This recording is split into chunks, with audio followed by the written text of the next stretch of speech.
sending a swarm of small satellites into orbit, the first views from our newest storm watching mission, and making the grade for investing in small business. A few of the stories to tell you about this week at NASA. A Rocket Lab Electron rocket launched from New Zealand on July 18th to carry 4 small satellites to low Earth orbit for our Starlink mission. The cereal box-sized spacecraft will work together as a swarm to see if they can maneuver, communicate, and make decisions on their own without real-time updates from ground controllers. The mission could help to advance self-coordinating robotic swarms for future science and exploration missions to the Moon, Mars, and deep space. Our storm-observing tropics satellites recently collected the mission's first views of hurricanes. Late last month, the mission captured imagery data of the first named storms of the Eastern Pacific hurricane season.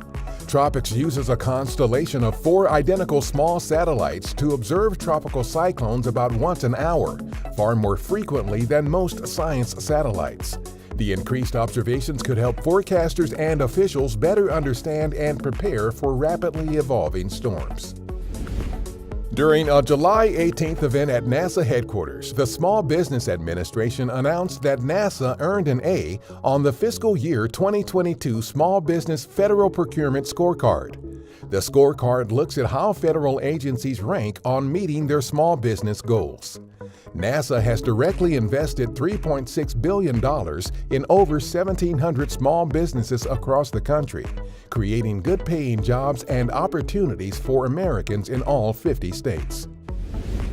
According to new research from NASA and Japan's Osaka University, rogue planets, which are planets that drift freely through space untethered to a star, far outnumber planets that orbit stars.